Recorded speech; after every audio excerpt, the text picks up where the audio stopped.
ಎಲ್ರಿಗೂ ನಮಸ್ಕಾರ. Welcome back to mixed meal with Mahalakshmi YouTube channel.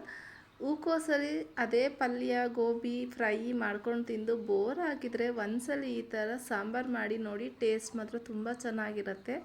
ಈಗ ಅವರೆಕಾಯಿ ಸೀಸನ್ ಇನ್ನೇನು ಮುಗಿತಾ ಬಂತು, ಅದನ್ನು ಸೇರಿಸಿ ಹೇಗೆ ಸಾಂಬಾರು ಮಾಡೋದು ಅಂತ ತೋರಿಸ್ತಾ ಇದ್ದೀನಿ. ಇದನ್ನು ಮಸಾಲೆ ರುಬ್ಕೊಳ್ಳೋಕ್ಕೆ ಫಸ್ಟು ಗ್ಯಾಸ್ ಆನ್ ಮಾಡಿ ಒಂದು ಕಡಾಯಿ ಇಟ್ಟು ಒಂದು 3-4 ಟೇಬಲ್ ಸ್ಪೂನ್ ಆಯಿಲು, ಒಂದು ಈರುಳ್ಳಿ, 1.5 ಗೆಡ್ಡೆ ಆಗೋಷ್ಟು ಬೆಳ್ಳುಳ್ಳಿ, 1 ಟೇಬಲ್ ಸ್ಪೂನ್ ಆಗೋಷ್ಟು ಜೀರಿಗೆ, ಒಂದು ಇಂಚಷ್ಟು ಶುಂಠಿ, ಸ್ವಲ್ಪ ಕರಿಬೇವಿನ ಸೊಪ್ಪು ಹಾಕಿ ಚೆನ್ನಾಗೆ ಫ್ರೈ ಮಾಡೋಣ. ಇದನ್ನು ಒಂದು 2-3 ಮಿನಿಟ್ಸ್ನ ಫ್ರೈ ಮಾಡಿ ಈರುಳ್ಳಿ ಎಲ್ಲ ಒಂದು ಸ್ವಲ್ಪ ಸಾಫ್ಟ್ ಆಗಂಟ ಫ್ರೈ ಮಾಡಬೇಕು. ಫ್ರೈ ಆದಮೇಲೆ ನಾನಿಲ್ಲಿ ಚಿಲ್ಲಿ ಪೌಡ್ರು ಯೂಸ್ ಮಾಡ್ತಿಲ್ಲ, ಹಾಗೆ ರೆಡ್ ಚಿಲ್ಲಿನ ಯೂಸ್ ಮಾಡ್ತಾಯಿದ್ದೀನಿ. ಒಂದು 7-8 ರೆಡ್ ಚಿಲ್ಲಿನ ಹಾಕ್ಕೊತಾ ಇದ್ದೀನಿ. ನೀವು ಬೇಕು ಅಂದರೆ ಚಿಲ್ಲಿ ಪೌಡ್ರನ್ನ ಯೂಸ್ ಮಾಡ್ಬೋದು. 1 ಇಂಚಷ್ಟು ಚಕ್ಕೆ, ಒಂದು 4-5 ಲವಂಗನ ಹಾಕಿ ಸ್ವಲ್ಪ ಹೊತ್ತು ಫ್ರೈ ಮಾಡೋಣ. ಅಂದರೆ 1-2 ನಿಮಿಷ ಫ್ರೈ ಮಾಡೋಣ. ಇದಕ್ಕೆ ಚಿಲ್ಲಿ ಪೌಡ್ರಿಗಿಂತ ಈ ಥರ ರಾಗೆ ಚಿಲ್ಲಿ ಹಾಕ್ಕೊಂಡ್ರೆ ತುಂಬ ಚೆನ್ನಾಗಿರುತ್ತೆ ಟೇಸ್ಟು. ಸೊ ಹಾಗಾಗಿ ನಾನು ಹಾಕಿದ್ದೀನಿ. 1 ಟೇಬಲ್ ಸ್ಪೂನ್ ಆಗೋಷ್ಟು ಗಸಗಸೆ ಹಾಕಿ ಚೆನ್ನಾಗಿ ಫ್ರೈ ಮಾಡೋಣ. ಗಸಗಸೆ ಬೇಕು ಅಂದರೆ ಲಾಸ್ಟಲ್ಲೂ ಹಾಕ್ಕೊಬೋದು.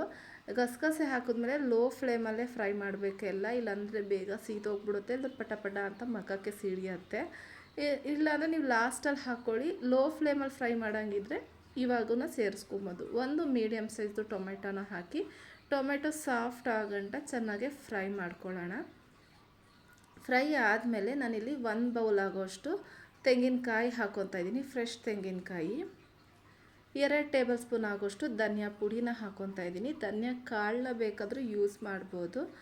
ಧನಿಯಾ ಪುಡಿನ ಹಾಕಿ ಚೆನ್ನಾಗೆ ಲೋ ಫ್ಲೇಮಲ್ಲೇ ಮಿಕ್ಸ್ ಮಾಡಿ ಫ್ಲೇಮ್ ಆಫ್ ಮಾಡಿಬಿಡಿ. ಫ್ಲೇಮ್ ಆಫ್ ಮಾಡಾದಮೇಲೆ ಸ್ವಲ್ಪ ಕೊತ್ತಂಬರಿ ಸೊಪ್ಪು ಹಾಕಿ, ಆ ಬಿಸಿಗೆ ಕೊತ್ತಂಬರಿ ಸೊಪ್ಪು ಸ್ವಲ್ಪ ಬಾಡ್ದಂಗೆ ಆಗುತ್ತೆ.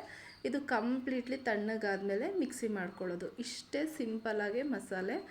ಇದು ತಣ್ಣಗಾಗೋಷ್ಟರಲ್ಲಿ ನಾವು ಈ ಹೂಕೋಸನ್ನ ಸ್ವಲ್ಪ ಫ್ರೈ ಮಾಡ್ಕೊಳ್ಳೋಣ. ನೆಕ್ಸ್ಟು ಒಂದು ಕಡಾಯಿ ಇಟ್ಟು ಅದಕ್ಕೂ 3-4 ಟೇಬಲ್ ಸ್ಪೂನ್ ಆಯಿಲ್ ಹಾಕಿ 1 ಟೇಬಲ್ ಸ್ಪೂನ್ ಸಾಸಿವೆ ಚಿಟಪಟ ಅಂತ ಸೇರಿದ್ಮೇಲೆ ಒಂದು ಮೀಡಿಯಮ್ ಸೈಜ್ದು ಈರುಳ್ಳಿನ ಈ ಥರ ಸ್ಲೈಸಾಗೆ ಕಟ್ ಮಾಡಿ ಸೇರಿಸ್ಕೊತಾ ಇದ್ದೀನಿ. ಸ್ವಲ್ಪ ಕರಿಬೇವಿನ ಸೊಪ್ಪು ಹಾಕಿ ಒಗ್ಗರಣೆ ಮಾಡ್ಕೊಳ್ಳೋಣ. ಫಸ್ಟು ಇದನ್ನು ಈರುಳ್ಳಿ ಸ್ವಲ್ಪ ಸಾಫ್ಟ್ ಆಗಬೇಕು, ಅಲ್ಲಿಗಂಟ ಚೆನ್ನಾಗಿ ಫ್ರೈ ಮಾಡೋಣ. ಫ್ರೈ ಆದಮೇಲೆ ನಾನಿಲ್ಲಿ ಹೂಕೋಸನ್ನ ನೀಟಾಗಿ ಕ್ಲೀನ್ ಮಾಡಿ ಬಿಸಿನೀರಲ್ಲಿ ಉಪ್ಪು ಅರಿಶಿನ ಹಾಕಿ 1-2 ನಿಮಿಷ ಬಿಟ್ಟಿದ್ದೆ. ಅದಾದಮೇಲೆ ಇಲ್ಲಿ ಸೇರಿಸ್ತಾ ಇದ್ದೀನಿ. ನೀವು ಹೂಕೋಸನ್ನ ಕಂಪಲ್ಸರಿ ಈ ಥರ ಉಪ್ಪು ಅರಿಶಿನದಲ್ಲಿ ಹಾಕಿ ಇಡಲೇಬೇಕು. ನಾನಿಲ್ಲಿ ಅವರೆಕಾಯಿನ ಸ್ವಲ್ಪ ಬೇಯಿಸಿ ಹಾಕ್ಕೊತಾ ಇದ್ದೀನಿ, ಯಾಕಂದರೆ ಮಸಾಲೆ ಹಾಕಿ ಹೂಕೋಸು ಬೇಗ ಬೆಂದೋಗ್ಬಿಡುತ್ತೆ, ಅವರೆಕಾಯಿ ಅಷ್ಟು ಬೇಯಲ್ಲ. ಸೊ ಹಾಗಾಗಿ ಸ್ವಲ್ಪ ಒಂದು 50% ಅಷ್ಟು ಬೇಯಿಸ್ಕೊಂಡಿದ್ದೀನಿ ಅವರೆಕಾಯಿನ. ಈಗ ಒಗ್ಗರಣೆಯಲ್ಲಿ ಚೆನ್ನಾಗಿ ಫ್ರೈ ಆದಮೇಲೆ ಒಂದು ಅರ್ಧ ಗ್ಲಾಸ್ ನೀರು ಹಾಕಿ ಹೂಕೋಸನ್ನ ಕುದಿಯೋಕ್ಕೆ ಬಿಡೋಣ.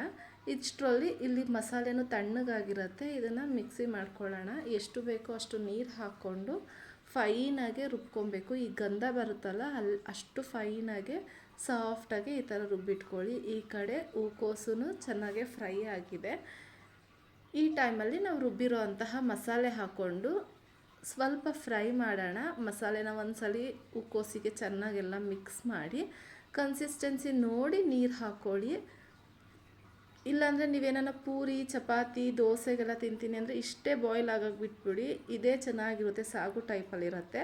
ಇಲ್ಲ ನಾವು ಮುದ್ದೆ ಅನ್ನ ರಸಾಗೆಲ್ಲ ತಿಂತೀವಿ, ಅನ್ನ ಸಾಂಬಾರಾಗಿ ತಿನ್ನಬೇಕು ಅಂತಂದರೆ ಕನ್ಸಿಸ್ಟೆನ್ಸಿ ನೋಡಿ ಮಿಕ್ಸಿ ಜಾರ್ಗೆ ನೀರು ಹಾಕಿ ಹಾಕ್ಕೊತಾ ಇದ್ದೀನಿ. ಇದನ್ನು ನೀಟಾಗಿ ಮಿಕ್ಸ್ ಮಾಡಿ ರುಚಿಗೆ ತಕ್ಕಷ್ಟು ಉಪ್ಪು ಹಾಕಿ ಕುದಿಯೋಕ್ಕೆ ಬಿಡಿ.